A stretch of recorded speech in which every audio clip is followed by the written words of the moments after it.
Do you want Detroit sports talk done right? Yeah! If you want it, you got it. It's Detroit sports talk with attitude. It's the Knee Jerks with Eno and Big Al. Ladies and gentlemen, I'd like at this time to introduce to you one of the finest running backs in the United States of America, and our number one pick, Barry Sanders.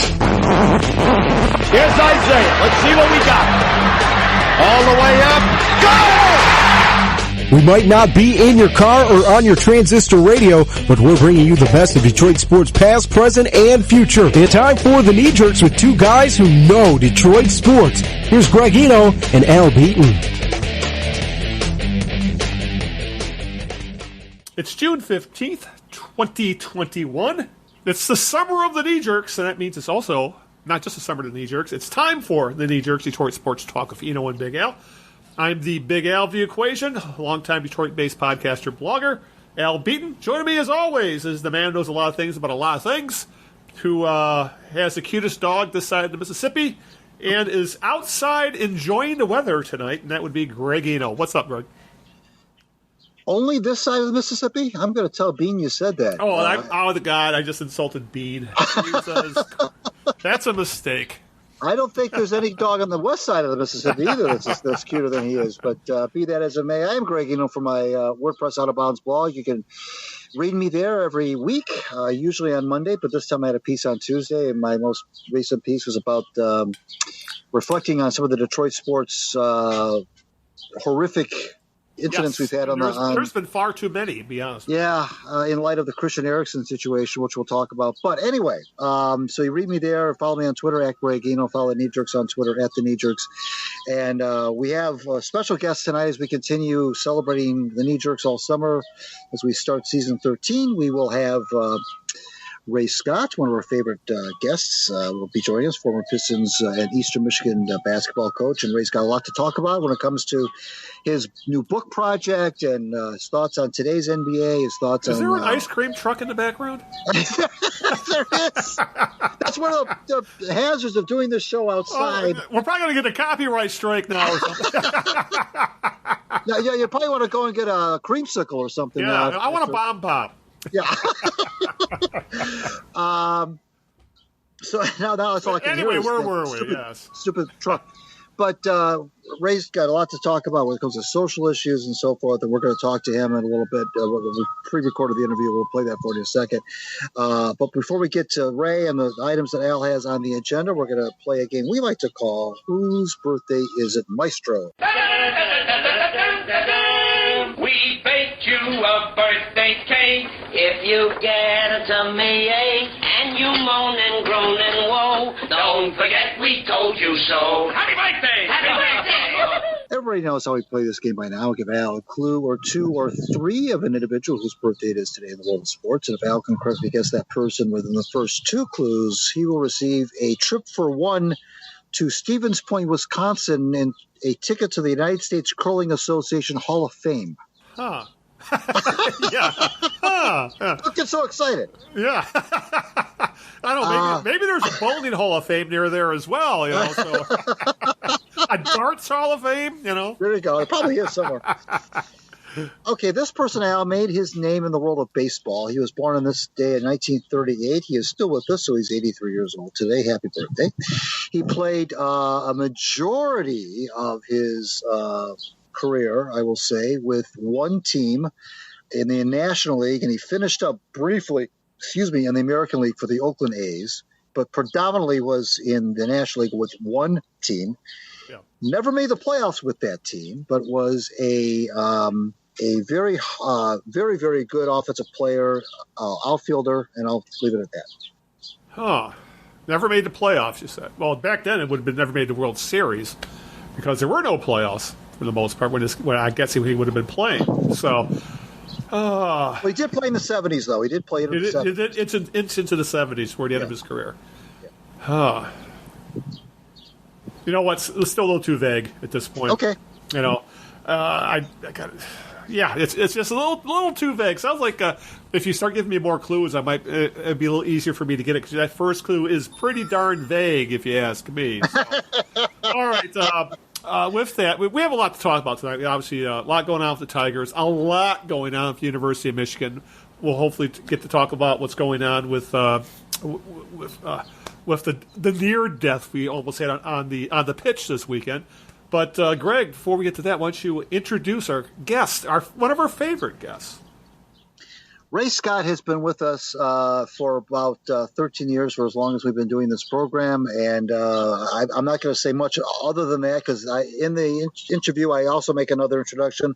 So let's just play for you right now our interview with the great Ray Scott. Ray Scott has been a friend of the Knee Jerks essentially since this show's inception. We are now starting our 13th season. I can't even believe that. I can barely bring myself to say that. It's been 13 seasons now, and Ray was there for the beginning.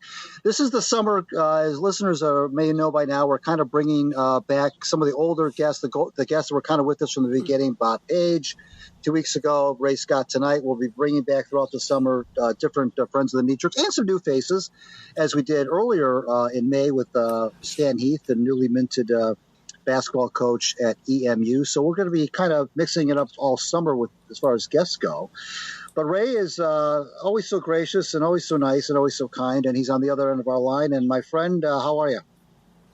I'm wonderful, thank you. I'm just I was sitting having a quiet moment of reflection before you guys called for our friend Bill Freehand.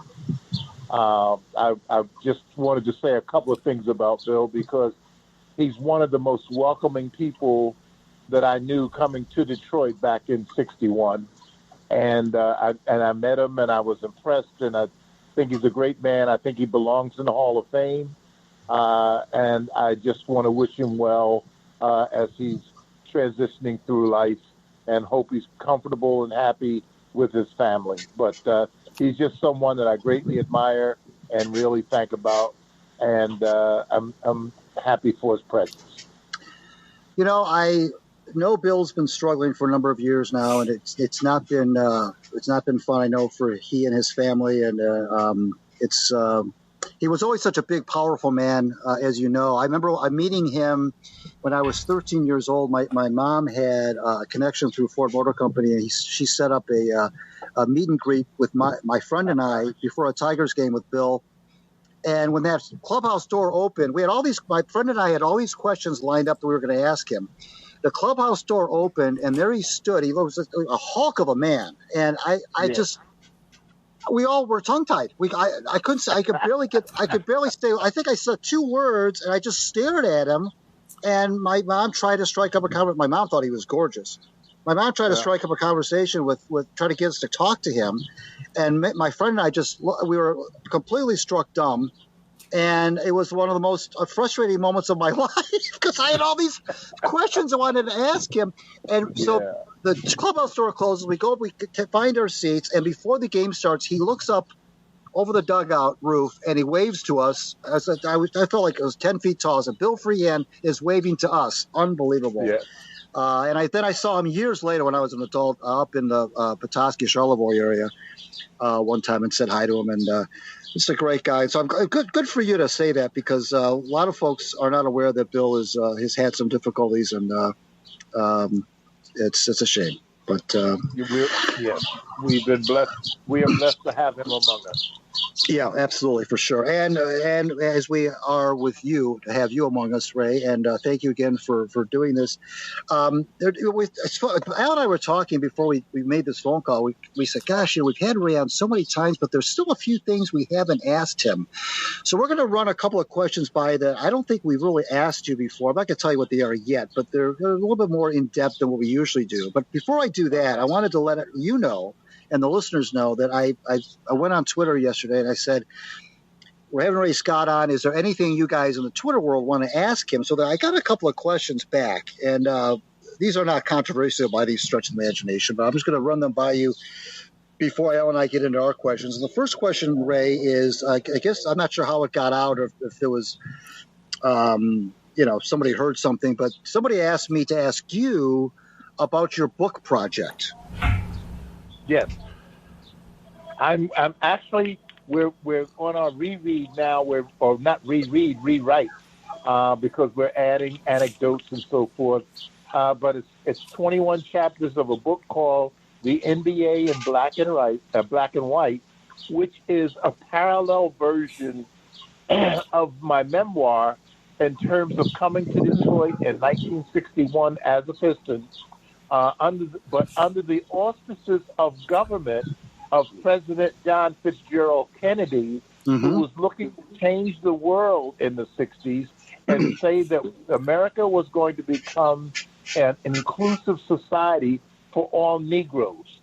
We had been excluded and segregated against. And he said, but we're going to have new frontiers. And as a 22-year-old, I found that to be so exciting and such a deep, deep message, of course, being at that time a young man, that we're going to be included in society as it progresses. And we all know about the 60s and how the world moved under our feet and how things changed with respect to civil rights and the draft and all of the things that young people fought for and believed in. So my book is going to parallel the NBA and its growth and its inclusion, not exclusion, but inclusion, and how the NBA grew and shifted the paradigm. But what I really want to say, Greg, is that I think that the federal government, our government, could learn a lot from the NBA. In what sense? I'm glad you asked that question. these are not. I believe these are not scripted questions. Ray and I did not get together before the show, and I'm not playing his straight man. I'm just. Absolutely not, Laurel. Right. But, tell us, Ray, how the NBA could teach a thing or two of her. It came to me because, as you know, I was the first African American that was Coach of the Year back in 1974. Right. Well, since that time, and I have such great admiration for it, the NBA has had 10 African American Coaches of the Year. 10. And when you go to the other sports, that is non-existent. It's not even a conversation in their sports. Looking at that, looking at the front office, looking at the inclusion of people that sit at the table, having been a member of the Players Association since 1966 and was there when it was certified in Puerto Rico as an association, as a union in 1970. And you know how much that means to me, being from a union state. That the NBA has had great parallels. Now, have they had things that should not have been in terms of, paying 35 cents to kids to make shoes? Yes, those are wrong. The things that we had that went on with the NBA in China, yes, those things are wrong. But as humans, those are things that we can sit around the table and work on. And that's what I love about the NBA. Also, what our players showed us in the bubble, when they went into the bubble and said Black Lives Matter, with all of the cruelty that was going on in our country, and addressed it and became activists and said, we're going to make that change. Well, remember, I grew up in the era of Emmett Till and how he was unjustly and horrifically killed in Mississippi. So those things are fresh in my mind when I look at where we came from and where we are and who's moving that ball. And in my opinion, with what they're doing in sports, the NBA has done that, and that's what I'm writing about. Well, that is a mouthful, but is that something that has been in the works for a number of years, or has it all kind of come together recently, Ray, this project?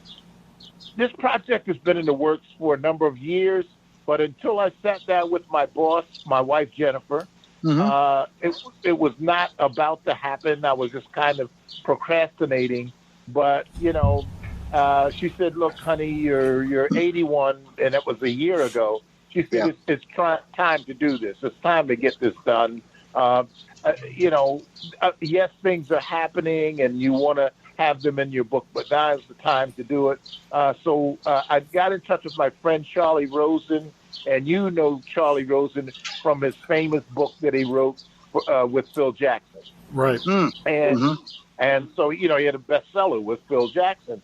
And so we talked and talked and talked and talked, and he got a publisher, 7 Stories Publishing out of New York. And they paid me. They brought me into the fold, and we've written a 21-chapter book. And as I said, we're working on it. But the width and breadth of it and the research, when you go back in your life and you look at various things, as you're progressing as a person, then there's the parallel of how the world itself is progressing as a world. And you can tie all of those things together because so many of those things, as the world turns, impact your life. And that's what's happened in the NBA, in my opinion. It changed from a segregated league to one of the most integrated corporate leagues in the world. Absolutely, and you have seen it all, having entered the league at such entered really the world of professional sports, not just the NBA. It's such a pivotal time. You mentioned Kennedy and the growing civil rights movement, of course, and the league had just become integrated anyway. The league itself had just become integrated a couple of years sooner than that. And baseball was still having its issues in terms of there were still some teams that were slow on the uptake to bring black players into their fold. I want to Al's got some questions for you about some social awareness topics regarding the league, but I want to switch to something that happened relatively recently. I'm not sure if you caught it. The Boston Celtics announced that Danny Ainge was going to step away from the Celtics. He was going to – I know Danny's had some health issues in the past several years, but he's going to step away. And their coach is Brad Stevens is going to then leave the job of coaching the Celtics and move into the front office kind of seamlessly. And frankly, that seamlessness of Stevens moving into that role kind of got some of the – for example, Stephen A. Smith, very outspoken commentator on television, got really riled up. I think he took LeBron James or basically black players in the NBA in general to task about not putting up a stink about this move where Stevens just kind of became the general manager or president or whatever his title is without any sort of interview process, no inclusion of black candidates and so forth. And Stephen A. got really riled up, walked off the set briefly, very riled up, very mad at the players. Did that ring did that ring hollow with you? The Stevens move? Did you not care, or did you also say to yourself, this isn't right? Why are they just making this move without giving anybody else a shot at it? I use that as an example only because it's very recent. And the Celtics are a very, iconic franchise and so forth. And so I just wanted to get your take on that. Yeah, I think Stephen A. begins his day by looking for something that he can be ticked off about. Mm-hmm. So I'm not a devotee. I like a little more going into your process of arriving at conclusions. And Stephen A. really doesn't give me that feeling. I having been originally trained and really recommended by Red Auerbach of the Boston Celtics, I've always been someone that admired the way they ran their operations. I didn't see Brad Stevens. I didn't see it as anything revolutionary because it's happened before in terms of just promoting to president without going through a process. That's an owner's choice.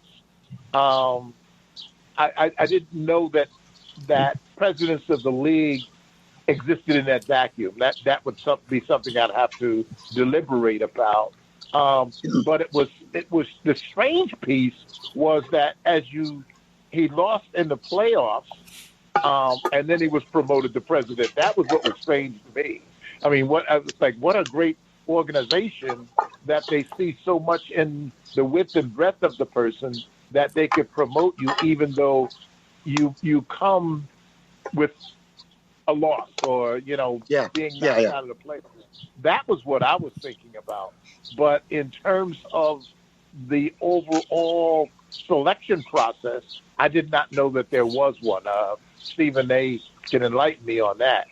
Mm-hmm. I don't think the players see their position talking about, of course, LeBron's name is always at the head of the list. Right, I don't see players looking at that position in those terms. I think they look at the, coaches and scouts and assistants and so forth. But I don't think that they look at front office. Front office is that. It is front office. And, if memory serves, I think Wayne Embry was an executive with the Celtics or with Cleveland or with Milwaukee. I think Al Attles was with Golden State. So guys that I knew and played Elgin Baylor, right, exactly. They achieved those levels. It's not like we've never been there. Right. And they, too, were appointed. Elgin Baylor was a losing coach in L.A. with the Clippers, and he was appointed. So there's the comparisons don't mesh for me. I would rather fight about something that is really it should be fought about. An owner's decision or a board's decision, I'm not there yet. I'm still trying to look at players' compensation, what happens to players with respect to injuries and illness and so forth. And the NBA has been really good with that. The Retired NBA Players Association has been good with that. So there's so many things that I see in the NBA that are so worthwhile that I never hear Stephen A. talk about. Mm-hmm. And so when that happens, then he'll get my attention. But when you just take a situation and you try to make it greater than the league and then try to involve the players, I'm not that guy. Gotcha. We're talking with Coach Ray Scott here on the Knee Jerks. I'm Greg Eno, my WordPress Out of Bounds blog, and of course Big Al Beaton is with us as well. Let's bring Big Al in. What you got for Coach Scott? Well, this is a topic came up with when we were talking to Bob last week. In that, obviously, he was in locker rooms in the 70s interviewing players and things, that sort of thing. And obviously, the era where you were a player was very similar to lots of societal upheaval, essentially, much like we're seeing now. And the players today have realized they have a massive platform to fight for social justice, and they are not afraid to use it. I asked Bob this about, did this ever come up when you were interviewing players back in the 70s about their thoughts on what was going on with race and politics? And it kind of came up with, were players holding their tongue? Were they more afraid about their jobs that they didn't want to rock the boat? So I wanted to ask you about this. Did you hold your tongue in interviews? Did you have things you really wanted to say that you felt you were wrong and needed to be addressed, specifically politics, race, that kind of thing? Mm-hmm. And did you actively try to avoid it, or was it just frowned upon? I just wanted to, what was your perspective in the 60s? When all hell was breaking loose in the world, I'm sure you had things you wanted to say, but players really didn't feel like they had a platform. I just wanted to, what was it like for you, I guess, what I'm asking. Let me give you a quick background of those changes. First of all, I was one of the few guys that at the age of 26 played for a 24-year-old coach. Yeah, right. Yes, that's right. Right? Right. So that was a background. The rules were, if you recall, they didn't like facial hair on African Americans and didn't like long hair on the Caucasian players. So we began with that premise. And as you know, and you guys as young kids, you saw that change in the 60s. Right. If the 60s was nothing else, it was an era of change. So we were addressing civil rights. We were participating in civil rights marches. Bill Russell was down south. I was active in Pennsylvania.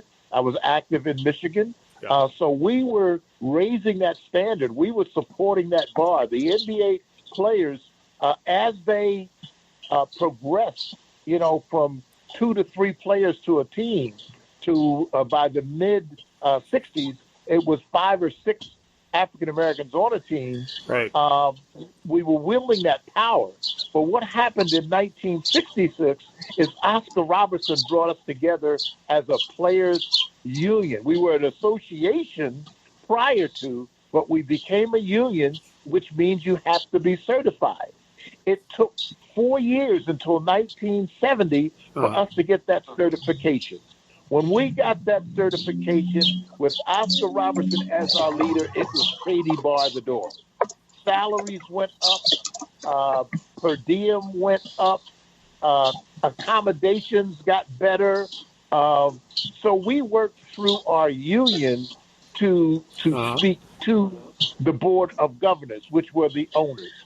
Now, let me have you understand that when you sit at that time before 12 team owners who are wealthy men, because remember, the NBA changed from promoters of basketball teams to owners of basketball teams who were wealthy. So now we're sitting in a room with men of great wealth and success, i.e. Jack Hick Cook, who owned not only the Los Angeles Lakers, but the Washington Redskins.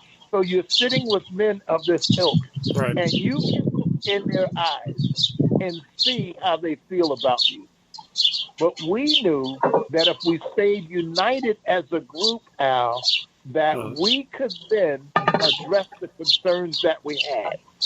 And because of the leadership of Oscar Robertson and his solidarity, the players in that room probably got into the areas of making $500,000 a year and really feeling that we had reached success. Well, in comes the television money, and all of a sudden, because of our certification, we had a right to negotiate for parts of that money. Ergo, you have players today making $25 and $30 million a year. But the responsibility was there to still speak out, to still take care of your community, look out for injustice, and correct it where you can. That is something that has been passed down through the NBA, in my opinion, since the 1960s. Okay. And to kind of follow up on that, you are one of the few Pistons head coaches to have a career-winning record, one of the few that have won Coach of the Year, yet you never had another NBA coaching job. Do you think your race played something to do with that? No, I think my decisions did. I made a decision to stop pursuing that career and to remain in Michigan and marry my beautiful bride 40 years ago. And 3 daughters later, I'm the happiest man on the planet that I made that decision and did not pursue a head coaching job in another city. I don't know. I kind of had gotten tired after playing and then coaching. And then when I went to Eastern Michigan and I met my wife there, I said, let's count our blessings and stay right here in Michigan. And I've done that. Well, just that. Did you have any feelers? Did other teams contact you? I talked about some other teams. I talked about some assistant coaching jobs. Right. But that did not tickle my fancy. Again, not because the organizations were not reputable and good, or the coaches weren't reputable and good. Yeah. What the overriding factor was, my wife was here. She was a part of a big family, and she did not want to leave Michigan. And as you know, guys, when you fall in love, I don't have to tell you the rest. I'm still here. That's something that it really is kind of, we don't talk about too much, is that you went to Ypsilanti, took the job at Eastern just not long after you were fired by the Pistons, and there you stayed. Right. That's stayed. I mean, not only did you meet your future bride, but and have that wonderful family, but you never budged. And did you ever think when you walked on that campus for the first time, you probably didn't even, you probably barely knew where the campus was when they first called you. Did you have any idea that 45 years later, you'd still be there? And a supporter of Eastern Michigan, by the way. Right. Because like some of the people that listen to your show, I'm an original Huron. Right. I am not an Eastern Michigan. As am I. Mm-hmm. All right. As am I. So it really is, in my opinion, what you become tied to, guys, and you get this, you become tied to your community. Your community is so much broader than the team, because the team is important, and Bo Schembechler certainly pointed that out. It's the team. But also raising your family. You look at places where you say, where would be ideal for us to have a family? And I entered into a relationship with my second wife. I said, I don't want to have any more children. I've had four children, and I had a busted marriage, and I just want to get married and be happy with you. And 3 children later, like, okay, there went that plan. So that's when you find out who the boss is. But I got into business, and I'm still in business, in the insurance business. And so I want to say the community has always embraced me here. Ever since 1961, as a 22-year-old coming to Detroit, I was embraced by this community. And in my book, I talk about Al Kaline. I talk about Bill Freehan. I talk about Willie Horton. I talk about Gates Brown. These are guys that, welcomed me to the community. Or Gordie Howe, Ted Lindsay, or the Lions, Night Train Lane at the time, and Joe Don Looney and Lem Barney. I'm part of a community of people, of athletes, that means something to the city. And that is, Greg, you and I talked about this years ago. There is nothing that makes a player feel more self-respect than an embrace by the community. Nothing. And that Detroit has that. You have so many athletes that come here and stay here and just never, like, I thought you went back to Mississippi. I thought you went back to L.A. And then, no, I love it here. This Detroit, it's a union town. It's happening. They look out for people. They have great health care. I mean, you just get the best of so many worlds, in my opinion, in Michigan. And Michigan is comprised of people, in my opinion, who will fight for what is right. And it doesn't get any better than that. We are talking with Coach Ray Scott here on the Knee Jerks. I'm Greg Eno from my WordPress Out of Bounds blog, and Big Al Beaton is with us as well. I want to talk, Ray, about Al touched on it when he asked the question about did you have things that you wanted to talk about in the 60s. But talk about just, you mentioned some of those names, that pantheon of names, Barney and Joe Don Looney and Lindsay, just the sheer eclectic nature of the group of people you just named, characters and great players and great men all mixed into one group that you just rattled off. Being an athlete in the city in the 60s, forget the social awareness aspect of it. What was it like? I mean, the city obviously was different. The Pistons were fledgling. They were always, struggling to draw crowds. But yes, you were in a city with the Kalines and the Freehans and the Hortons and the Night Train Lanes and the on and on and on. And what was that like to be part of that? Is it a fraternity when a group of professional athletes play in the same city for a number of years as they did back then? Did you consider yourself like a big fraternity of Detroit athletes? Was there a feeling of we represent Detroit collectively, even though we play different sports? That is such a great question, because it takes me back again to research. I came here in 1961 from the Eastern Basketball League. I was drafted out of the Eastern Basketball League, the EBL, not the University of Portland. I had dropped out of Portland. So I wasn't coming as an All-American. I wasn't coming as someone that had received great amounts of publicity. I was coming from the Northeast as a guy in Detroit, Michigan. As a fan, nobody knew me. No one knew me. No one knew Ray Scott. My reputation was in the metropolitan Philadelphia area from the EBL. Right. So when I came here and no one knew me, it's like, who embraces you? Who leads you down this path? And that person for me was Earl Francis Lloyd and Dickie McGuire. They took me in. They like I said, they introduced me to the community. And as I was introduced to the community and the 2,000 people that came to see us play at Cobo Arena in a 10,000 seat stadium, so more seats watched me than people. I'm taken in, but in that group of people are the guys that I mentioned. The Night Train is there. I remember Alex Karras being there. I remember Roger Brown being there, meeting these guys. And I'm meeting people to me as a kid coming from South Philly and the Eastern League. These guys are like legendary.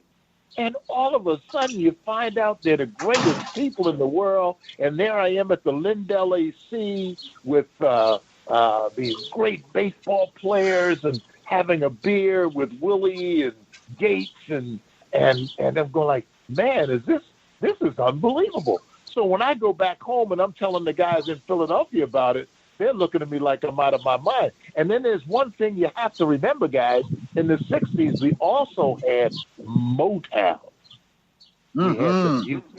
So when you combine the music and the athletes and the Temptations and the Four Tops and Aretha Franklin and the Spinners and, oh, my, you're going like, people going like, man, you're living in heaven. And don't forget. So that's what was great, Al. Don't forget Lem Barney and I think Mel Farr sang background vocals on What's Going On by Marvin Gaye. Right. Yeah. But that was really late in the 60s. Yeah. See, that was the kind of welcoming that new era into the 70s. Which in the 70s was just built on incredibly great music because now you had everybody in the studio making music. But in the 60s with the sports, it was that changing time with the college campuses and the demonstrations and the Vietnam War. And remember, guys, we were all victims of the draft. That's what athletes had to fear in those days, that they could be taken off the court at a moment's notice and drafted into the military. Sure. So we were dealing with those issues. Then there's the what we call the unjust war. So now we got the civil rights in the South. I'm looking at my television, and I'm seeing the kids being beaten and hosed in the South, and those are African-American kids.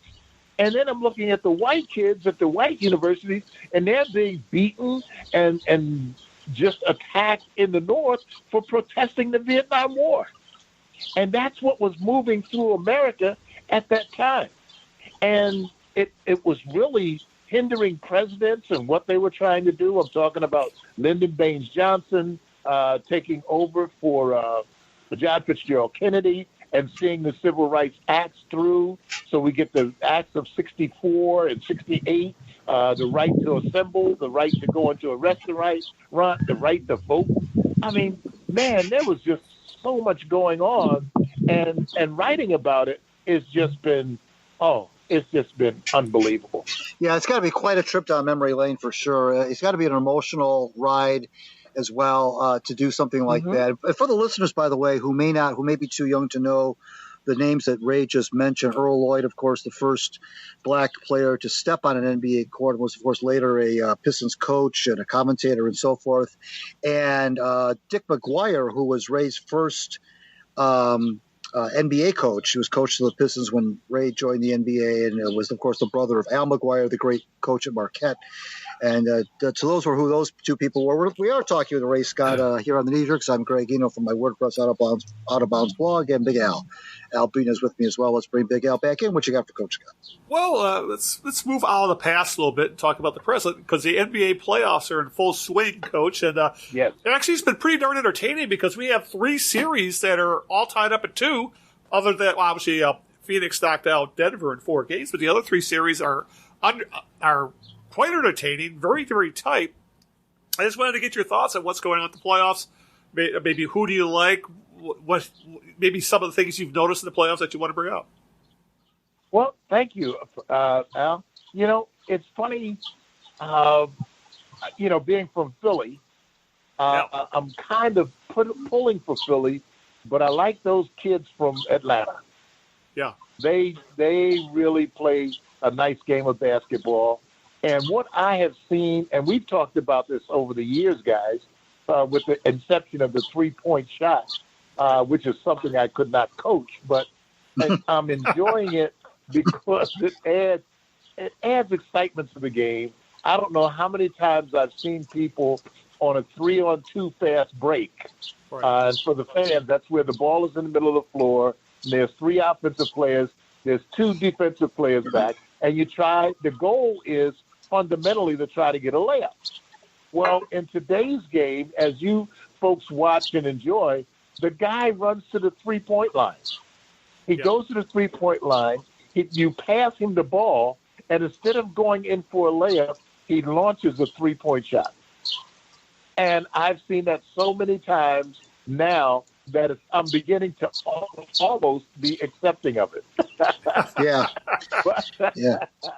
But the playoffs themselves, the systems, and the best systems, new systems players that I saw with the Golden State Warriors, of course, they were like a musical the way they played the game when they were at the top of their game.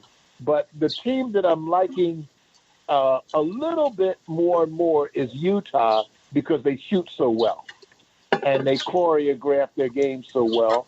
And in the East, I am liking Atlanta, although I want Philadelphia because I'm an old Philadelphia kid, I would like to see Philadelphia play for the championship. But I think on the whole, I think it's going to be the Milwaukee Bucks. They're just too big and too talented, and I don't think you can hold them out. So I'm picking Milwaukee to play against Utah in the West, and then I'm picking Utah to win the whole thing.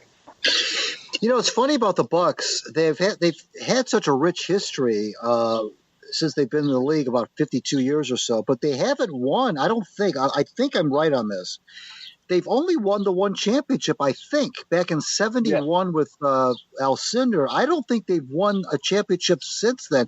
They came close a couple of times when Bob was there in the late 70s, early 80s, but they have just not been able to win the big enchilada, as they say. But they've got the best player on the planet, at least one of the best players on the planet. So whenever you have that, you always have a good shot, I suppose, at winning the whole thing.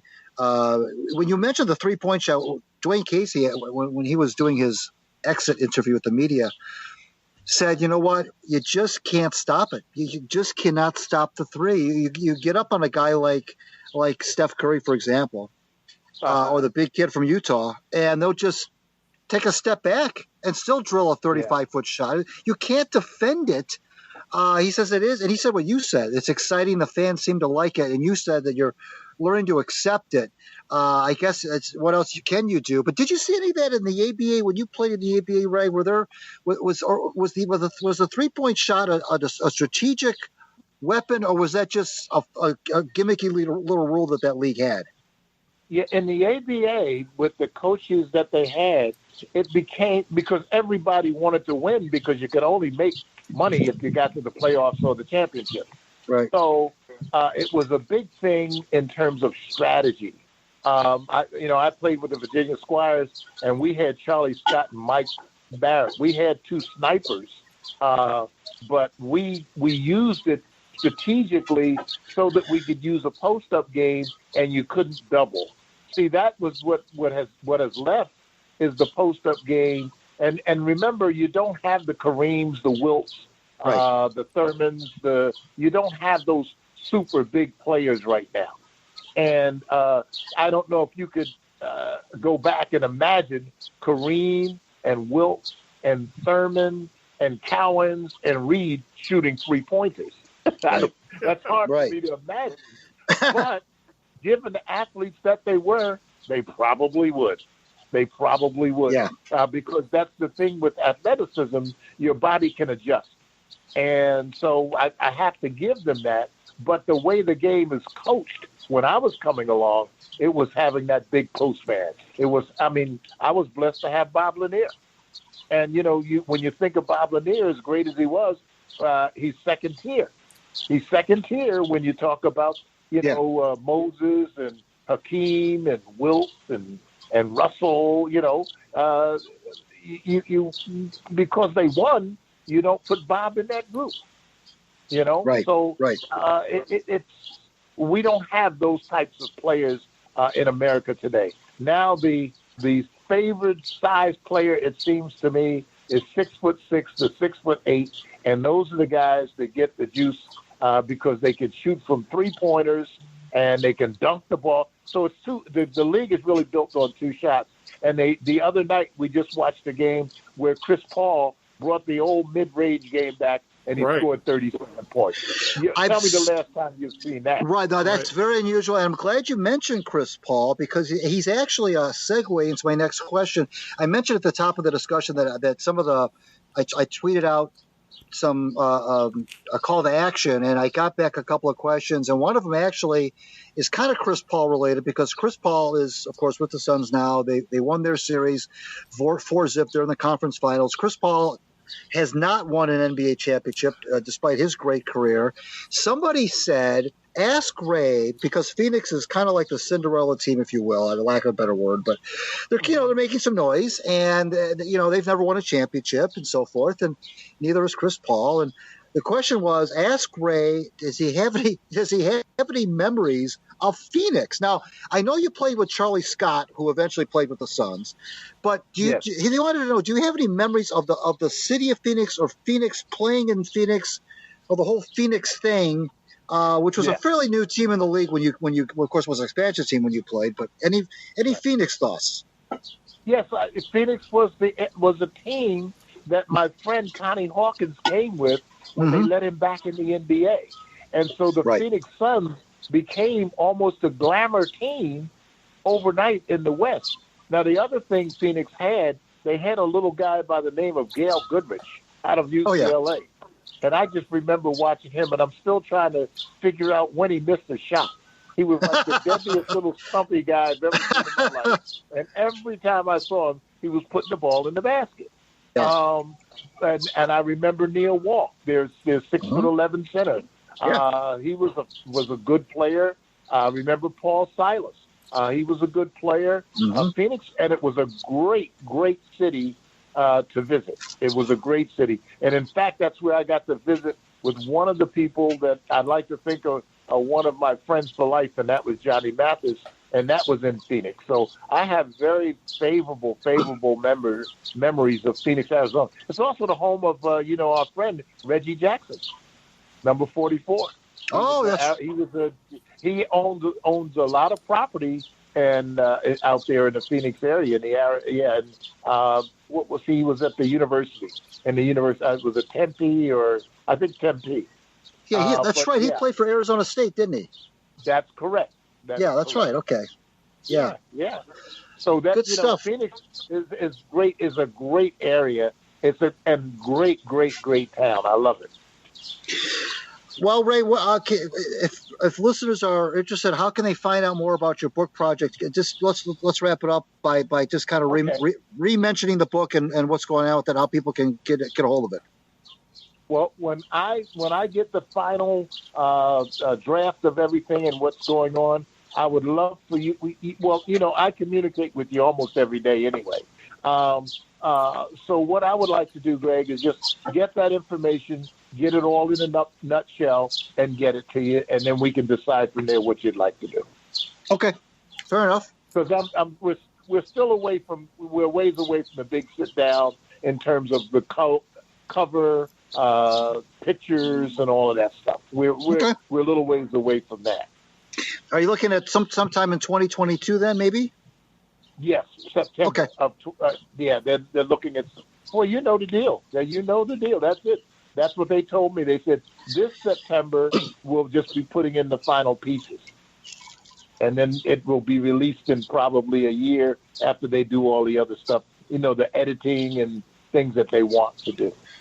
And then between now and then, you'll have a bunch of things that you've forgotten. Can we put this back in? Can we put this in? Exactly.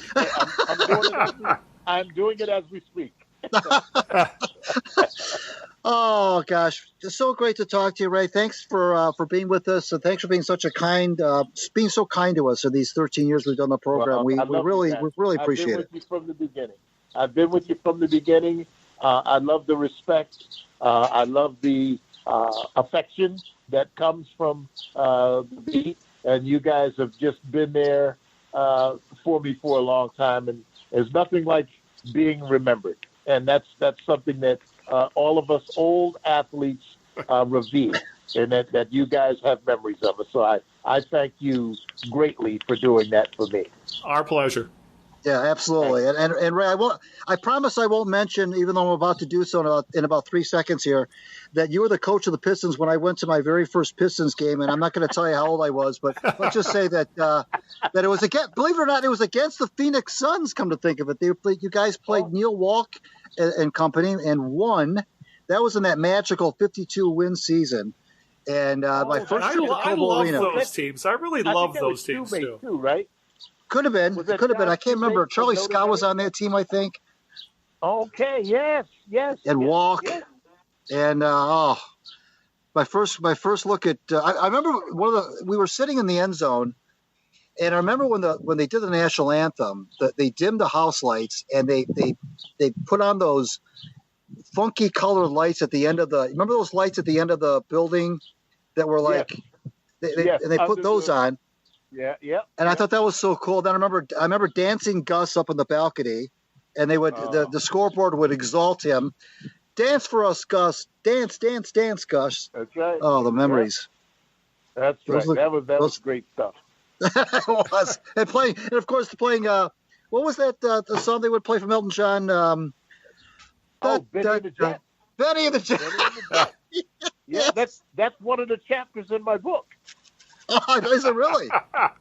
Benny and the Jets. Yep. Awesome. Oh, God.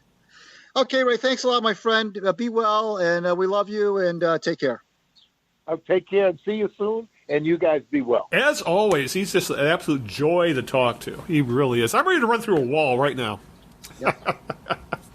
And it's funny, we brought up, towards the end, we were talking about the teams he coached. You mentioned that the first Pistons game he ever went to was when he was coaching, and when I started thinking about it, it was probably the same for me as well, because we were both got into that team around. That's when they were literally the dregs of the league until the coach took them, had that wonderful, surprising playoff season where they won 52 games, right. And we were just talking about, they had some. Obviously, there was two Hall of Famers in Bob Lanier and Dave Bing, but I loved some of the role players on that team, Greg.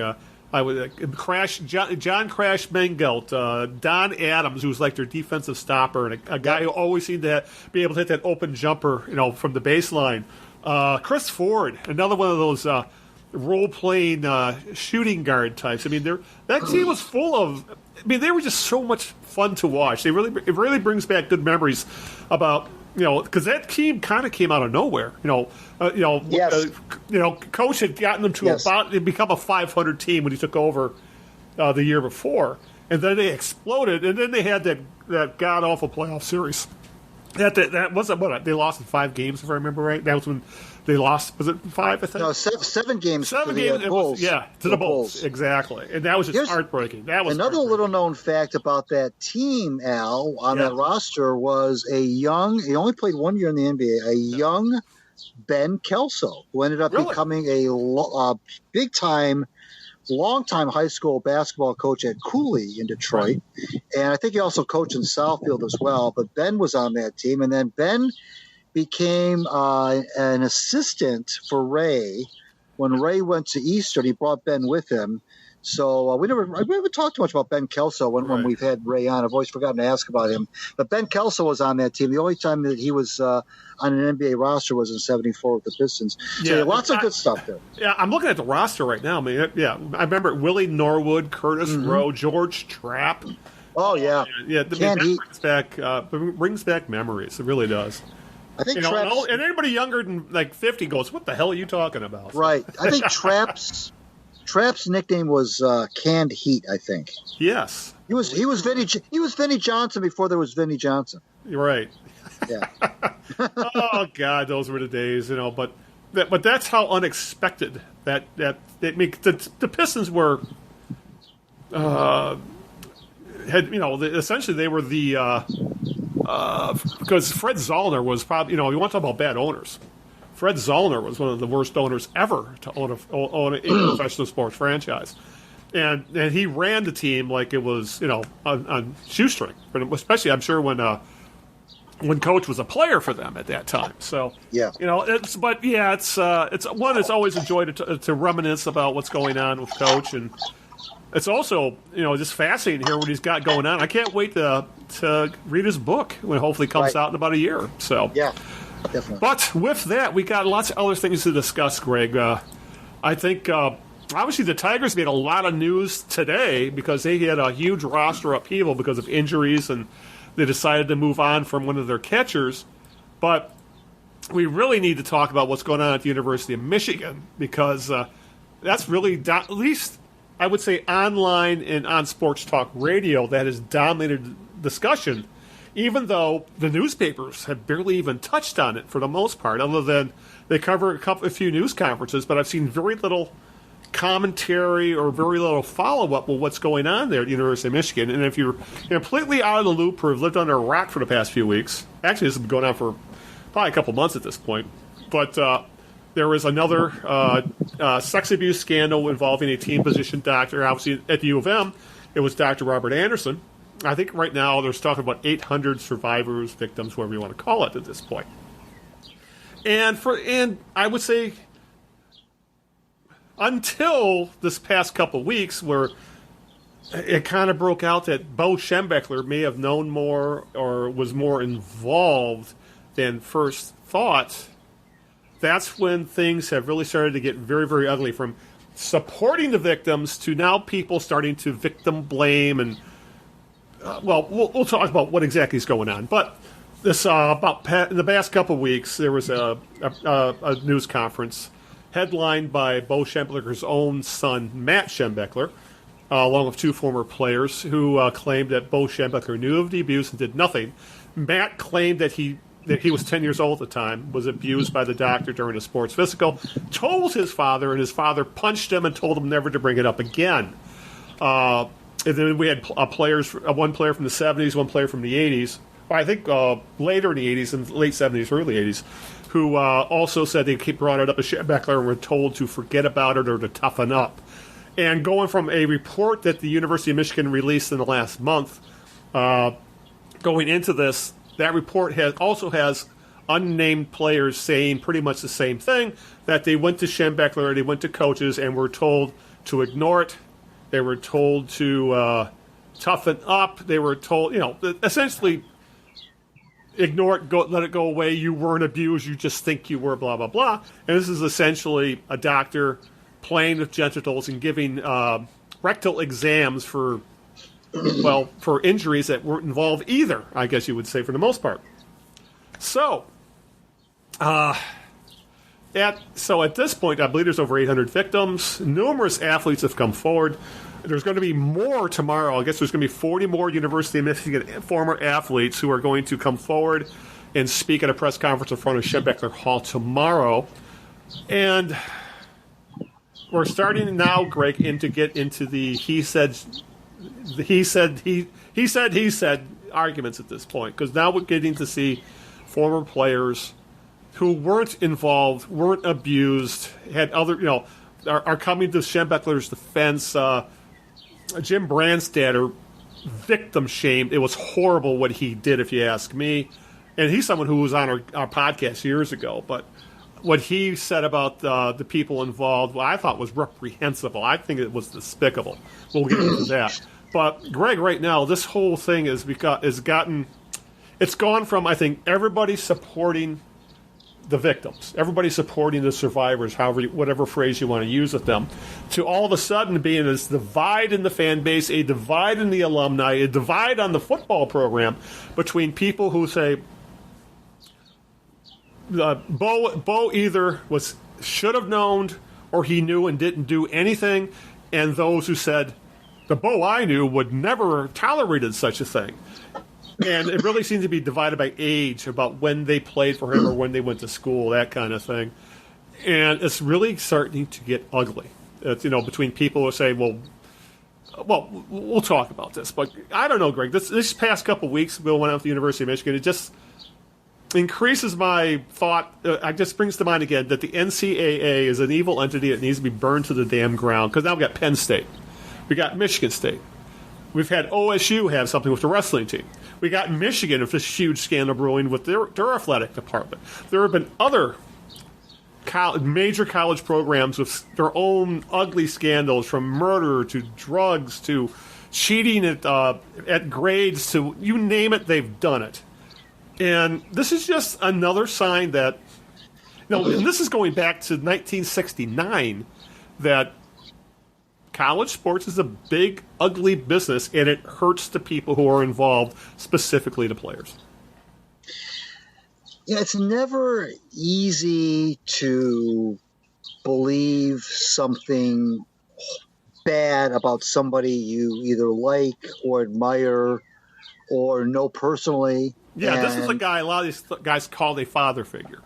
Yes. Yeah. And it's, there are some guys, Al, like Woody Hayes, and whose behavior, Bobby Knight, whose behavior on the field of play, if you will, kind of speaks for itself, and right. and you don't necessarily hold that person up to. You may respect what they've done in terms of wins and losses, but the behavior on the field and the way they berate officials and berate reporters and so forth is not something you would necessarily want to emulate or admire. So it's not as difficult to believe bad things about those kinds of folks. But when you've got, these, like you mentioned, father figures, Paterno at Penn State, Bo at Michigan, and I understand why the Jim Brandstatters of the world and some of the other Harbaugh and some of the other players who played for Bo, who would leap to his defense, and I understand the desire to want to do that. This is somebody that they've held up to great, are a big part of their lives, even to this day, even long after Bo's been passed away, still is a big part of their lives. And even though they've grown up and they're older and they're sometimes in their retirement years and so forth. So I understand why it's difficult to want to believe something like this about somebody like that. Yeah. It's not easy. It's for somebody like me who doesn't have a skin in the game, it's easy for me to say from afar, hey, I believe Matt Schembechler, and suck it up, you just have to deal with it. Well, I understand it's not that easy for those folks to want to believe that about Bo, and I don't want to believe it about him either. Believe me, I'm no Bo Schembechler apologist. I'm not a Bo Schembechler. I don't adulate him. I respect what he did, and I don't like him or dislike him. He's a historical figure in Michigan and Detroit sports, and he's somebody that we all know and so forth. But I'm not going to sit here and tell you that I completely disregard everything Matt Schembechler has to say, and it's a bunch of baloney. But whenever and this is all, Al, made more complicated by the fact that the person that we're talking about is no longer alive, and so everybody can speak on his behalf, both the people who defend him and the people who make these accusations can say these things, and neither side can be refuted because neither side has the principal alive to be able to address these things. But what is irrefutable is that there's going to be This is going to get worse before it gets better. There's going to be lots of hard feelings. There's going to be lots of decisions potentially that the university has to make in regard to the Schembechler's legacy at the university, both in terms of the statue that's out there and the fact that Schembechler Hall bears his name and so forth. I don't know where this is eventually going to lead. I'm sure the university is hoping beyond hope that they don't have to make those kinds of decisions. But and it's really a shame because obviously Bo didn't do these things. This is not something that Bo did himself. This is something that Bo is being accused of not doing anything, or at least not doing enough to stop. Right. And that's where it gets murky, because now you're talking about how culpable is somebody in his role, in his, the power that he held. Certainly the most at one point or another in the 70s, he was probably the most known official of the university. I mean, people would definitely know his name more than they would know. At that point, he was probably the most powerful man at the school, even probably more powerful than Don Canham. And he did, who was also been implicated that he knew as well. Yeah, right. So right now, I was going to write about this today, but then I said, I'm going to kind of wait until this thing plays out a little bit. I still feel like we're a little bit early on in this whole process. There's a lot more, I think, that's still yet to be said and done about this situation before I'm going to weigh in on it. And frankly, I was thinking it today. I'm not even sure what my angle would be or where I would come in on this, because I feel like anything right now is from a columnist standpoint is kind of premature. I know people have already come out, the Jeff Seidels of the world, and said, the statue's got to come down, and everybody's making leaping to these conclusions. And the one thing I will agree with Jim Brandstatter, who's been a guest on this program a few times, is I expect somebody like Brandy to defend Bo. I mean, that goes without saying. I mean, Brandy's almost not credible, unfortunately, as much as he's been around the university. He's overly biased. And he's employed by the university, for Christ's sake. Right, and he's written books with Bo, and he was they had a relationship. Got into the TV show for years and everything else. So I understand his wanting to defend Bo, but I almost dismiss him. Yeah. I almost dismiss. It's and I hate to say that because it's probably not fair of me to do that. But he's certainly not impartial. So it doesn't mean that what he has to say doesn't mean anything. But I dismiss it. It shouldn't be taken as gospel, is what I would say. It's a given that he would defend him. I mean, it's a given. I mean, I would just put it this way with someone like Brandstatter. But Schembechler may have treated him like a son. May have treated him greatly. They became great friends. That still doesn't change the fact that Schembechler could treat someone else far, far worse. Sure. Just because, I think the best, just because a person is good to one person doesn't make him mean he's going to be good to another. Right. And that's kind of like Brandstatter and some of the other older players. They're throwing this blanket statement out there saying, well, he treated me great. He must have treated everybody great. That is not true with anybody on the planet. So that's what gets me, is that they're doing this, defending Bo by saying it's impossible he could do this, and if he had known, he would immediately stop it. They do not know that. What they are saying is speculation. That's all it is at this point. They can't say for sure because the man involved is dead, and a lot of the people who were involved, Don Canham, Dr. Anderson, numerous coaches and administrators, are all dead. So even what they're saying is speculation. They can't say for a fact that Bo would have done something. They can't, and that's what gets me. Right, exactly. And whenever this kind of thing happens, and that much time has gone by since the transgressions have allegedly taken place, then the spotlight becomes now on the accuser and the accuser's motives and why did it take so long and so on and so forth. Don't get me going on that. You're right about that, because you know why they don't come forward? Look what's going on right now. You got Jim Brandstatter making the media rounds essentially smearing the reputations of these people. He called was it Kwiatkowski, the lineman who came forward? He mentioned on air, he got torn off the team for drug problems, insinuating he's of bad moral character. Brandstatter also brought up the fact that Matt Schembechler was adopted. He's not blood. He's not, I believe, what's the term he used for Glenn? Of his natural born was the term he used for Glenn, insinuating that, well, Matt's not of his blood, so there's something going on there. And he also brought up the fact about money. Even most of these guys are in their 50s and 60s that are bringing all this up, and they are putting their reputations on the line. And then you got a guy like Brandstatter smearing them, saying, they're just in it for the money. Would you go in front of the media and admit you were raped by a doctor for, who knows how much they're going to get, but it's not going to be enough to ease the pain and suffering these people have been through. And it takes absolute guts and balls and, fortitude to go out in the public and do what these people are doing, coming out and bringing this up and saying, this doctor sexually abused me, and the University of Michigan didn't do a goddamn thing about it. And to come out and victim blame like Brandstatter has, like the players who started an online petition. What the hell is an online petition going to do? Saying, well, Bo wouldn't have done all this bullshit. I'm sorry, this just gets me going because this just shows what happens when you deify somebody. And we've seen it over and over again. Going back to Joe Paterno and Bobby Knight and Woody Hayes and now Schembechler.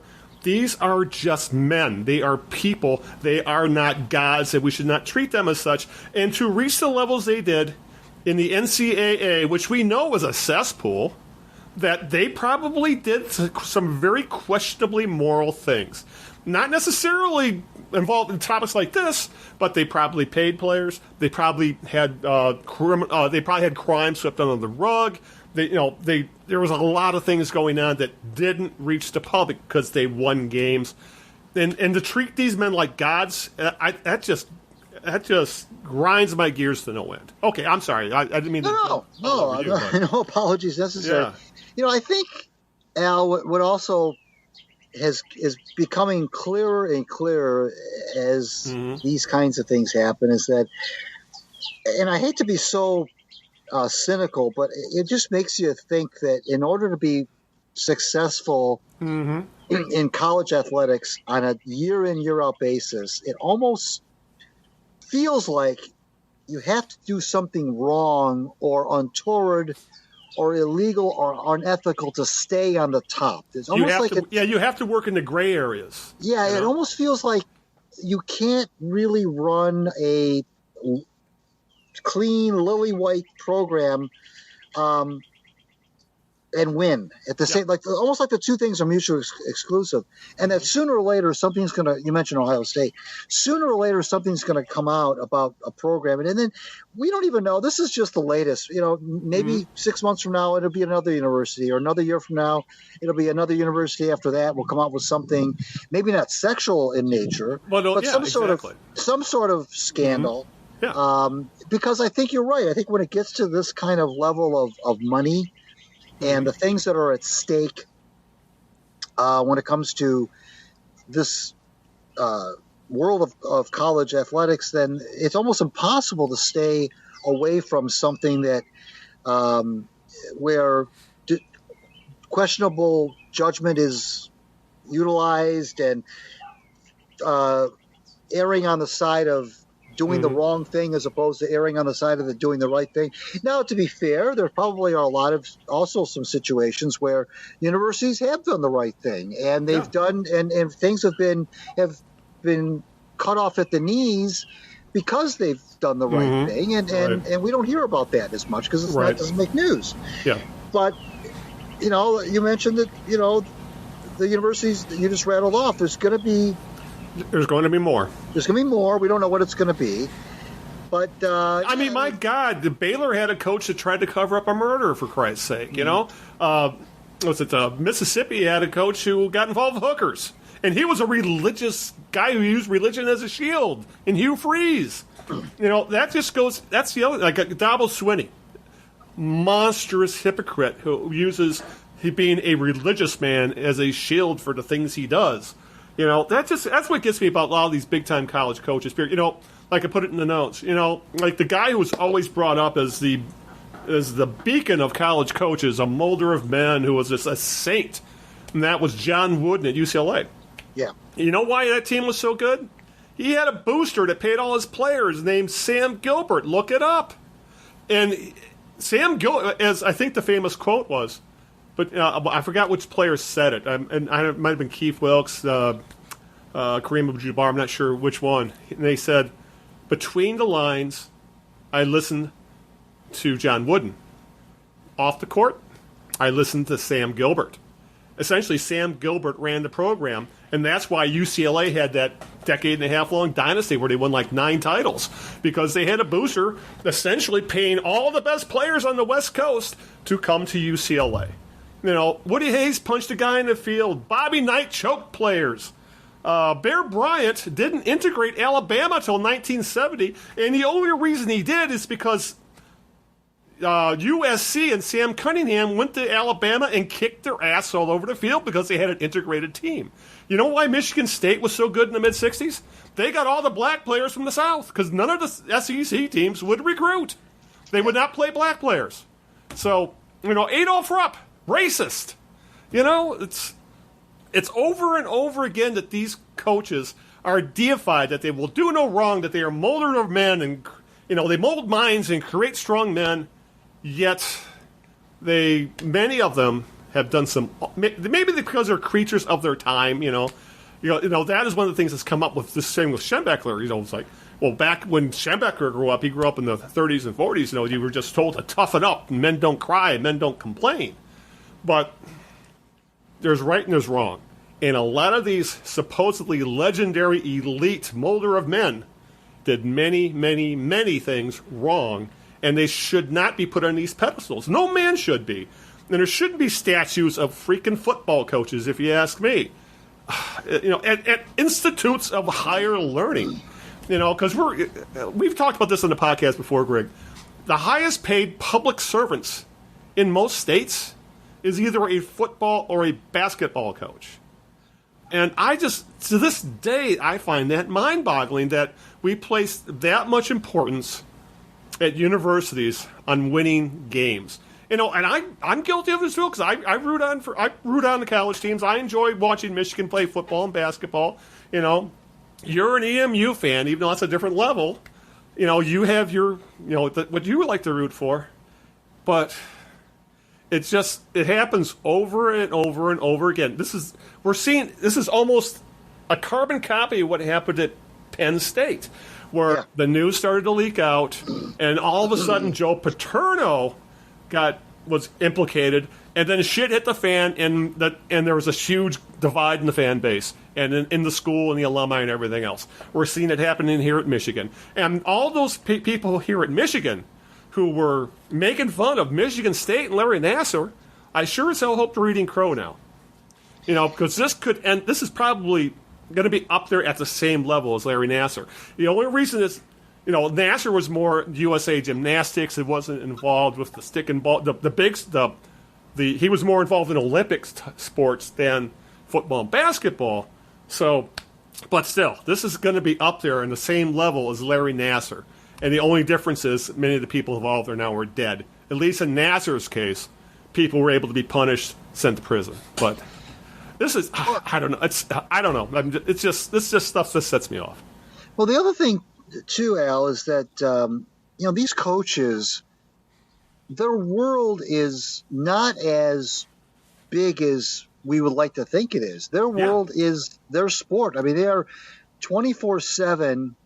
The family hardly ever sees them. They're watching film. They're in this bubble, this vacuum. Yeah, they work 80, 90, 100-hour weeks. Yeah, and in a way, it's almost it doesn't really make any sense to think that they would be these,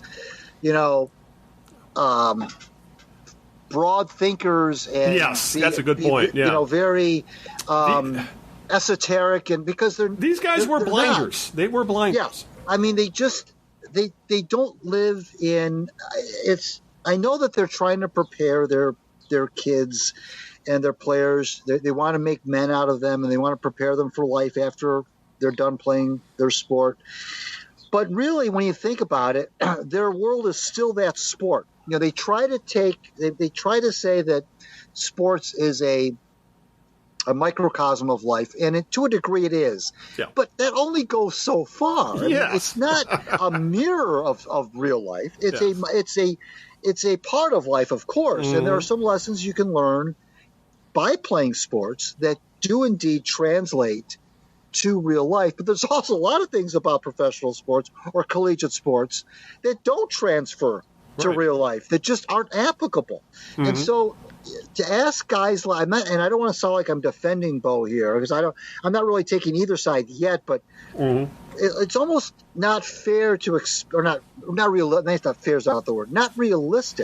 to expect a guy like Bo Schembechler, who was consumed by football, as so many of his brethren are, to then become this well-rounded individual who's going to be all things to all people, and it's going to have the perfect response to everything that even his own family, in this case, comes at him with. It's just not realistic.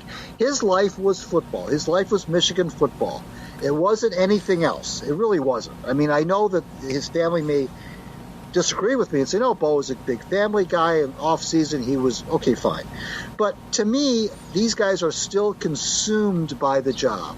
And when you're consumed by something like that and you don't go out in the real world very often, stuff like this, especially when it's this personal and this invasive, these guys are just simply not very well equipped to handle this kind of thing. So it doesn't surprise me. That's a really good point. Yeah. This is out of their element completely. It doesn't surprise me to hear Matt Schembechler say that when he brought this up to Bo had that kind of reaction. And it may not even have been that Bo was this monster tyrant type guy.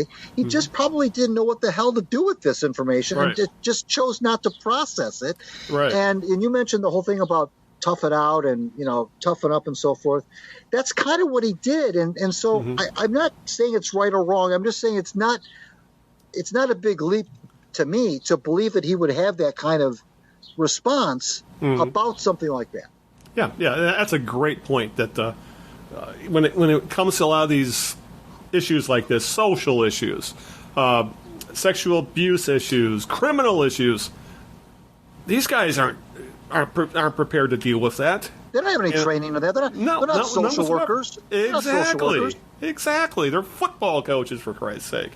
And just because you win a shit ton of games doesn't necessarily make you an expert in other things. Doesn't make you a good person, or it doesn't make you a bad person either. But it just makes you a person. But that's I think that's the biggest point. Just because these guys are expert in one very narrow field doesn't make them equipped to handle other things that are going on around them in the world. And it's just, I don't know.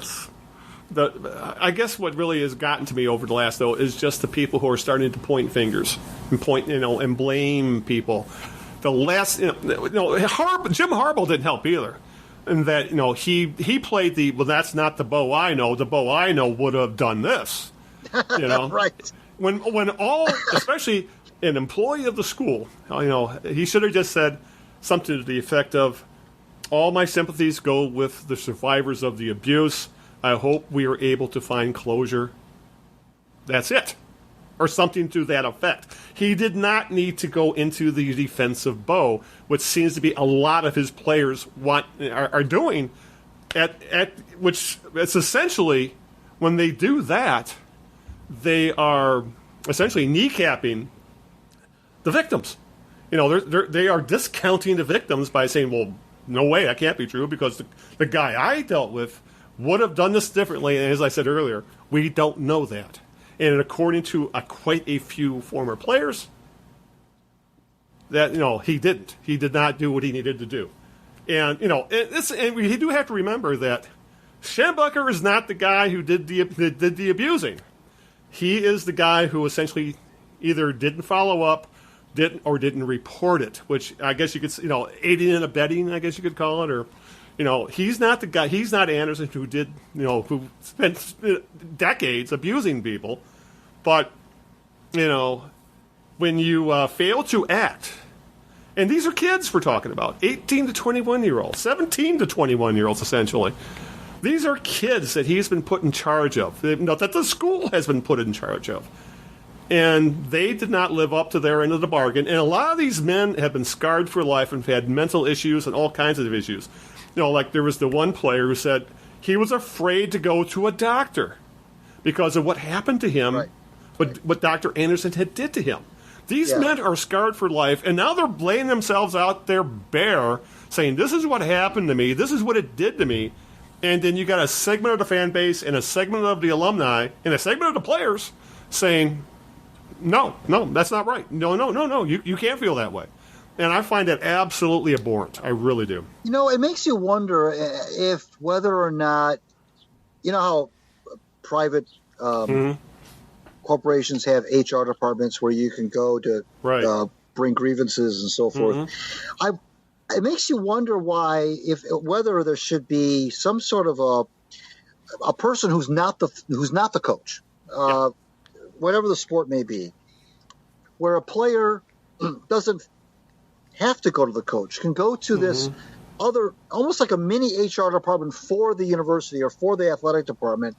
Somebody who could go anonymously to report these kinds of things, doesn't feel like they have to go to the coach who might just... like a psychiatrist, a social services worker, someone who's trained in these kinds of things. Right. And not to point fingers necessarily, but just to bring to talk to somebody who's not the coach.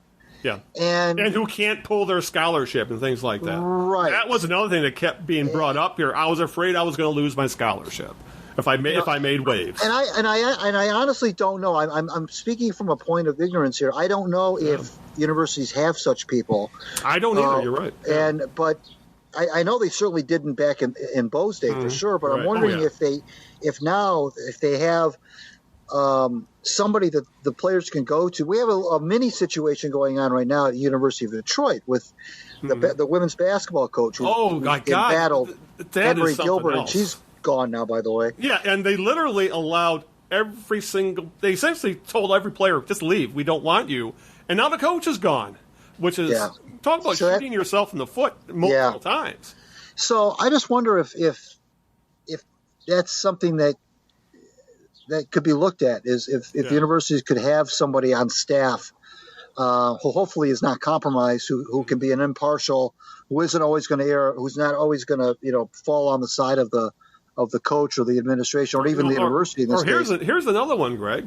Maybe these players should be paid and have the support that goes along with being paid employees of the damn university, because essentially that's what they are.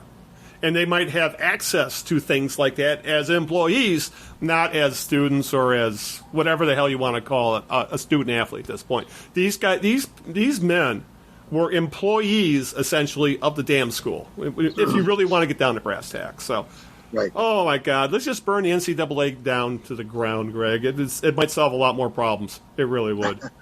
All right, we got to get through this because we've between talking to the coach and our little rants here, we're starting to run long. So I know you wrote about this week, Greg, because you saw the Christian Eriksen, the player for Denmark, who he died on the pitch in the middle of a game of Euro 2020. I believe they were playing Finland. And this is one of the scariest on-field situations I've ever seen. He collapsed and he went into cardiac arrest on the field, and you could, when the camera went into a close-up, you could see there was nothing there in his face. His eyes were gone, and then they started immediately doing CPR. That's when you knew things were really, really bad. And his teammates literally had to form a wall around him to help kind of try and block it from the cameras. And in the words of Denmark's team doctor, Morten Boesen, he said he was gone. We started the resuscitation, and we managed to do it. How close were we to losing him? I don't know, but we got him back after one defibrillation, so that was quite fast. So essentially, he was dead on the pitch and was brought back. He's still in the hospital recovering. It sounds like he's going to be fine. But this just drives home, Greg, just how, I don't know, just how, this was actually terrible. I watched it live. I just happened to have the game on, and I watched it happen. It's like my heart just sunk to my stomach when I saw what was going on. And especially as a fan of Detroit sports, we've had issues like this far too often. I mean, going back to Chuck Hughes, was it Reggie? Who was the Lions player who broke his neck on the field and died? Was it Reggie Brown? Was that who it was? Yeah, that was. I believe it was in the game where Barry Sanders went over 2,000 yards, if I remember right. Yeah, so and other tragedies like Mike Utley and things like that. It was horrible to watch. I'm thrilled he's okay. The TV coverage was heavily criticized just because of how we saw it, which I don't have as much trouble with. I guess the issue I have with the TV coverage is that we saw shots of his significant other in absolute tears and distress. You don't need to see stuff like that. But overall, it's just, if this had been even 10 years ago, he's probably dead. Now that we have defibrillators everywhere, that saved his life. But it was just a scary, scary situation that you hope you never see. But when it does happen, it's a shock to the system.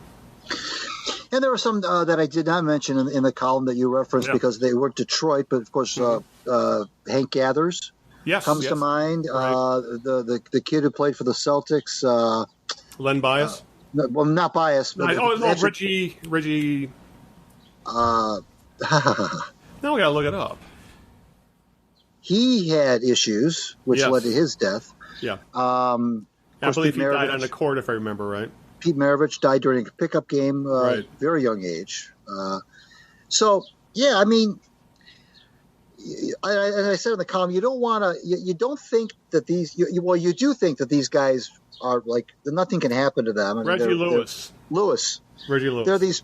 They're these trained professional athletes. They're young. Why would they have any issues? Yuri Fisher, who was defibrillated. He died essentially died on the bench. Joe Louis Arena. Right. Ended his. I mentioned Chris Pronger, who was hit by a puck in the chest, and that caused him to go into some sort of heart distress. Right. And Pronger, of course, recovered and ended up playing many, many years after that. Right. But I mean, this is. Advances. There've been a lot of advances in medicine since Chuck Hughes died. He apparently had some issues earlier in the season, chest pains. He was misdiagnosed. His wife or widow sued Henry Ford Hospital, won a bunch of money because they did not properly diagnose what his problem was, which was hardening of the arteries. Which you wouldn't expect of a man who's 28 years old, but that's the way it was. I mean, I didn't see it live like you did, so I don't have the same kind of emotions that you had. I saw it come across the notifications on my phone that there was some sort of an incident, and so I went to Twitter and I saw the video. The other component to this, Al, is the criticism that the Federation is getting for having playing the game, right, resuming the game. I think about 90 minutes later. Yep. And they still had another whole half to play. A game. Yeah. The Chuck Hughes thing, there was like less than 2 minutes to go in the game, but they finished that game. Which, in retrospect, now that's one thing that you don't think about was, gosh, why did they finish that game? Yeah. But that's just the way things were, I guess, back then. I don't know if something like that had happened now. Yeah, I wonder if they would have just said, "Okay, play." Especially if the players have more power now than they did. Yeah, right. I just can't imagine a guy getting carted off essentially dead, carted off the field dead, and they say, "Okay, let's go, let's finish the game." Huddle up. Right. Good Lord. That's essentially what it was back when Hughes' situation. Right. And then with Erickson, you're right. I mean, it was in the 43rd minute, so there were still 47 minutes to go, and they took about an hour and a half break and resumed the game of the match. And you could tell Denmark's heart wasn't in it. Denmark's goalie came out publicly. I quoted him in the article, and he was he said, "I think we were put in a situation we should have been put in." And the Federation saying, "Well, look, we had we had no good option here. I don't know about that necessarily. Yeah. But yeah, and then there was criticism of the TV coverage and showing his girlfriend and the wife. That I think bothered me more than anything else. I mean, you got to cover what's going on in the field, and the guy is in distress or not. At least they have to, because you didn't know what was going on at first. Right. So I could see why they zoomed in, and once they saw, oh shit, maybe then you could cut away or maybe go to the studio or something. It's one of those things. Because that's how we had said earlier about people are not equipped to handle things. Yeah. You could tell the announcers were not equipped to handle what was happening. Well, it was a situation where you're reporting, you're doing a game, you're covering a game, and all of a sudden now there becomes a news event. That is now a news event, life and death news event. Right? It's not any longer a soccer match. It's now a news event. Now there's this player who's well known in soccer circles who goes down, and now that becomes a news event. That's a story. Right. Now it's a news story. It's no longer so. There's that component. You can make the cases as well. Look, this is now a news story, and now with news stories comes coverage. The potential coverage, and now then it becomes a question of at what point does the coverage become invasive? At what point exploitative? I think might have been a good word. Exploitative is a good is a good word. Certainly. I know the players kind of formed a ring around Erickson, so the cameras couldn't really shoot him. Right. The shots of his girl, I think it was his girlfriend or wife or whatever. Yeah, they call him his partner. They're not whatever. She was in obvious distress. I did not need to see that. Of course, right. Yeah, it becomes then you get into does somebody's reaction to the event. Is that news? There's the news event, which is the guy going down. That's the event. That's the news event. Yeah. Is the reaction of his loved ones part of the news? Mm-hmm. I don't know. I don't know if that's a hard call. You really because I don't think that somebody's reaction to something is news. Right. I think the news is the news. I mean, we want to know what's going on with him. Yeah. We don't need to know what's going on with his loved ones because we already know his loved ones are going to be in distress and are going to be upset and are going to be beside themselves. Mm-hmm. So that's not news. That's not news. What's news is what's happening with this young, seemingly healthy man who's now gone down and on the pitch in the middle of a match. That's the news story, not how his loved ones are reacting.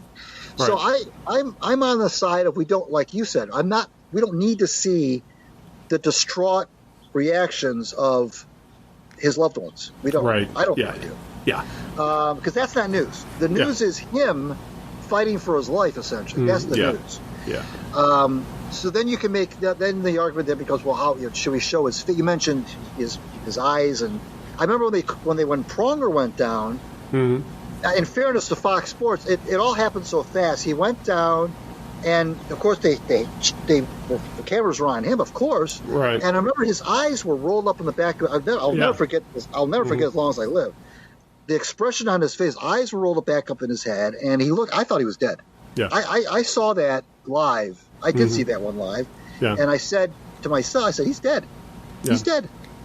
And honestly, he probably was until he was brought back. So yeah, you're right. And of course, there's no greater relief, when you realize that person's not dead and they're conscious and so forth. Brown's situation was 17 minutes he was motionless on the field, and that was just 6 years after the Mike Utley situation. Mm-hmm. So, and all these things happened in Detroit, by the way. Yeah. Chuck Hughes, Utley, Brown, Pronger, and Yuri Fisher all happened in Detroit. Right, exactly. So the fans have seen their share of that kind of thing, both on their team and the other team. It's never a fun thing. I said at the top of the column that there's no eerier thing than a stadium full of people going silent. It's just that's almost as gut wrenching to me as anything is when there's that silence. Right. You can hear a pin drop. Yeah. And then you see the players are praying and kneeling, and it's just a very distressing situation. I can't imagine what it's like for the families of these people. You're right. if we're having this reaction and you're having your reaction to Erickson, Right. I can't imagine. Yeah. So. All right. I think isn't sports supposed to be the toy department of life? And here we are talking about sexual abuse and people dying on the field. And Right. oh my God! But then again, they say sports is a reflection of real life, and we're getting a lot of it lately. Or a lot of it. Even true. the coach talked about that as well. All right. Let's get to question 2 of the birthday game before we start wrapping things up. Then we may have need question 3. Yeah. Well, I'll try to make this a little less vague. He was born in 1938. He played for the Cubs, I will tell you that. All right. And then finished up in the American League West in 1976. He had his Hall of Fame credentials are always talked about. He's not in the Hall of Fame, but he's always talked about as somebody who should be or who could be. He had 2,700 hits, 426 home runs, a left-handed hitting outfielder. Oh, got to be Billy Williams? It is Billy Williams, yes. Yeah, Billy Williams. At first I was thinking Ron Santo there for a sec. But then he brought up he hit so many home runs. That's when Billy Williams. Yeah. Who was a great player who was kind of gets lost in the shadows because of some of the, especially you think Chicago kind of that era, you think of Ernie Banks, not Billy Williams. Right. And Billy Williams was a great number 2. So Billy Williams was a great player, and you're right, he does have Hall of Fame credentials, to say the very least. So, all right, let's wrap things up. Talk a little bit of Tigers, Greg. The team is being forced, I think, to be aggressive with some moves because, the pitching staff has been decimated by injuries. I think they've had 3 starters injured. Half the bullpen has gone on the disabled list. Oh, pardon me, the injured list. It's not the DL, it's the IL now. And today, Greg, the Tigers made. I had to take a screenshot of this because they actually released on Twitter what exactly happened. Of all their moves, and there was like 8 here, and the biggest ones were Matt Boyd is on a 10-day injured list, and the other big one is Wilton Ramos was DFA'd. He was their big catcher, that free agent catcher they signed this offseason, who had a fast couple of weeks in April where he hit 6 home runs and did nothing since, and he was awful defensively. And there's also, what else we got to cover here? Who else has gotten hurt? That Michael Fulmer has just come off the 10-day IL. Like I said, Boyd, Alex Lang have been placed on a DL. Spencer Turnbull, who of the no-hitter this year, is on the 10-day DL. Derek Holland is on the 10-day DL. Erasmo Ramirez, who I forgot existed, is on the 10-day DL. Julio Cheran and Ronny Garcia are on the 60, I believe, at this point, because they're pretty much out for the season. This past weekend, Greg, the Tigers had to play 2 position players as pitchers. Was it Harold Castro and Rogers? They had to pitch. And as A.J. Hinch put it, we're going to have to figure out some things.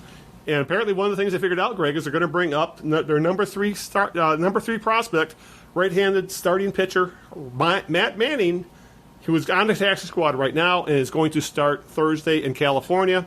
I still want to call them the California Angels. So you get the Los Angeles Angels. He's going to face Ohtani on the mound that night.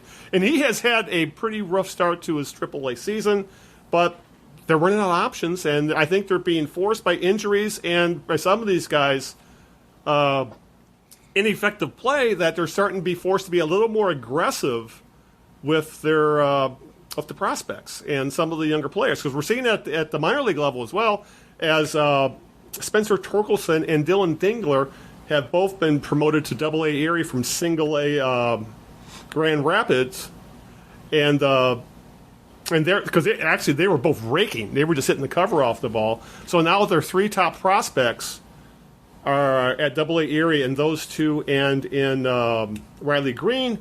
And for that matter, we've seen come up the last few weeks Jake Rogers, as you mentioned, Isaac Paredes, Derek Hill, Daz Cameron have all come to the major leagues. Paredes has gone back down. Hill is on the DL because he got hurt. But they've also seemed to moved on from Jacoby Jones, who was DFA'd. Christian Stewart, who has been passed over by everybody at this point, he is awful at AAA. Now it sounds like this is the former Tigers, 2-time Tigers minor league player of the year, who is now essentially a nobody at AAA. And they seem to have, they're unhappy with Victor Reyes, who has been up and down all year long. And I think he's on the IL as well. So I guess if there's one bright spot to the injuries, Greg, it's forcing the Tigers to become a little more aggressive with the young players. And this, they got to see some of these guys got to sink or swim. And they found that Mize and Skubal, for the most part, have swum. Now it's time to see some of these other guys like Cameron and the Hill and Rogers and some of these other players. Let's see what they can do, because you're not going to win anything this year. And a lot of these guys aren't exactly spring chickens. We're not like we're talking about guys who are 2021. These guys are 22, 23, 24, 25. So you're going to have them under team control till they're over 30 anyway. So at this point, let's get the clock running, see what they can do. And I think I saw you mention, we're starting to see the talent in this team. If this continues, this is another sign that they need to start spending money this offseason. Yeah, I think it is time to spend. We talked about this a couple weeks ago. The Tigers are at the point, to me, in the rebuild where they're going to need some veterans to support these young kids. Right. People are so, they're so careful to baby some of these guys and not want to ruin their confidence and everything like that, which I think that's overblown. But yeah, I agree. What's not overblown is that young kids like that do need to feel like that it's not all on them. That they've got there's a veteran presence. There's some stars. The Tigers open up their wallets this offseason and bring in some, not shop the clearance rack, but actually get some really bona fide, big league guys in here.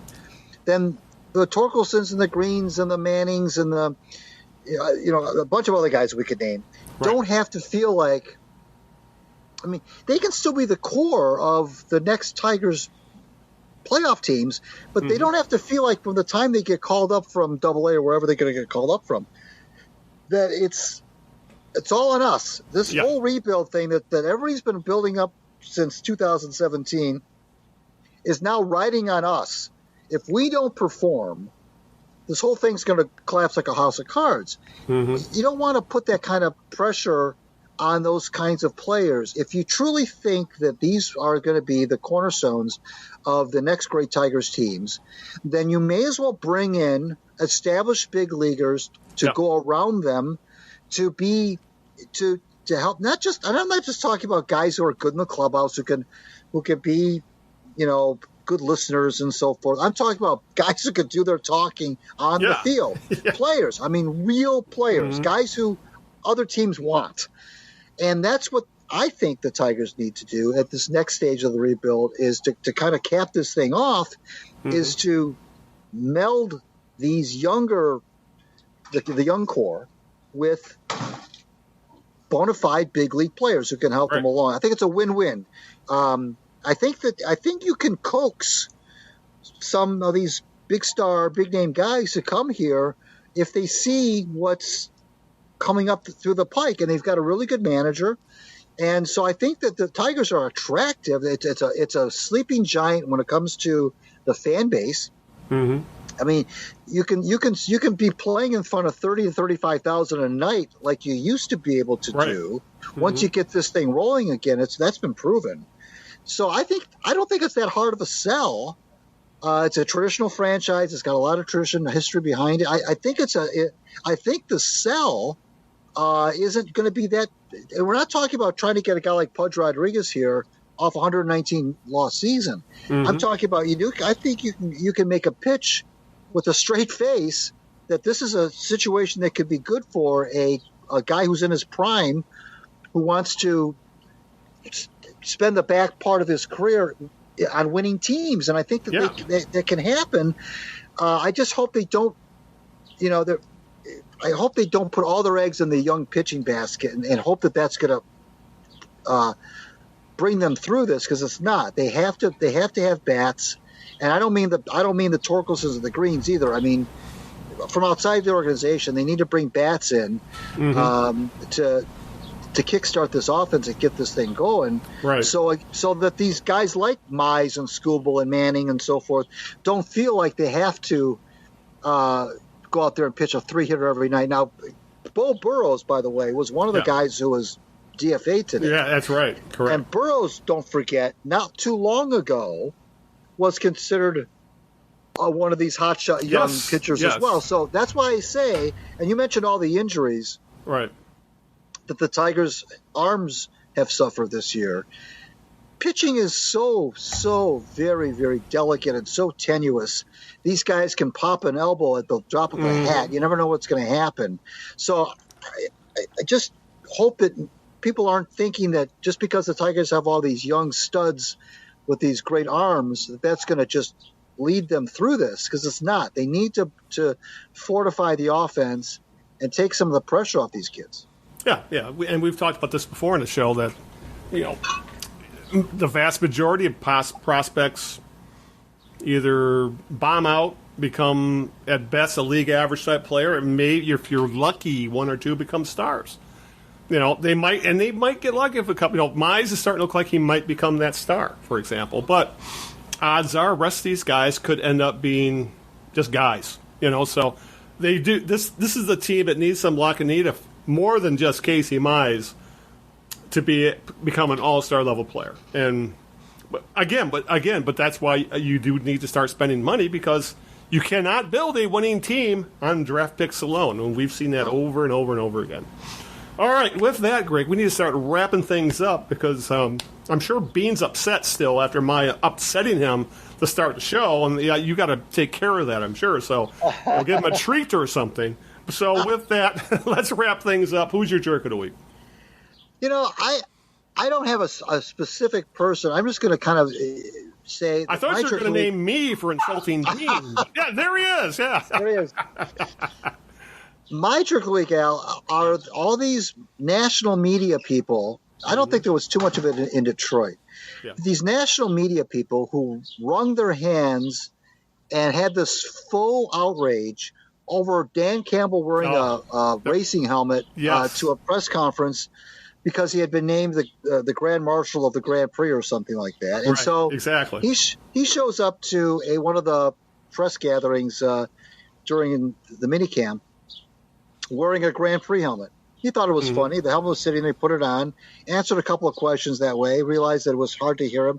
So he took the thing off, set and resumed his press conference. Yeah. And the media, the national media, it's unprofessional and this is this is going back to the kneecap biting thing in his first presser. He's a clown, and this guy's a one-trick pony, and it's just like, hold on, wait a minute. First of all, don't we need a little bit of juice when it comes to football coaches anyways? I mean, the Bill Belichick's of the world and so forth. I mean, come on. I mean, don't we need a little bit of personality? And some of these writers have no idea what the Lions fans have been have been suffering that's through. A good point. For all these years. If they meaning the fans, like having a guy like this, especially coming off Matt Patricia, who was a Bill Belichick clone as far as personality goes. If they like this, well, then who's the outside media to try to say what is professional, what isn't professional? I mean, come on. Yeah. I mean, some of these guys take not only themselves too seriously, but take the league that they cover so seriously. Oh, yeah. I mean, come on. Now, really? It's the guy put on a racing helmet for a few seconds and did it. I mean, come on now. Let's get a little bit. Stop clutching the pearls. Relax. Everything's going to be okay. So my jerk of the week are these media people who just became completely unhinged because Dan Campbell threw a racing helmet on for about 30 seconds at a press conference. That's a great point. Especially how many of these people who are making as you brought up, how many of these people clutching their pearls about this even pay attention to the Lions at all. Right. And the other thing they need to remember is these press conferences are not for the national media. Right. That's true. They are for the local media. They are for the fans and obviously the organization. And if the players enjoy it and the fans are enjoying it, And the local media doesn't think it's a big deal because they get all the nuances and the references and what he's. And as you said, he had it on for like 30 seconds. There's no big deal here. But yeah, this is.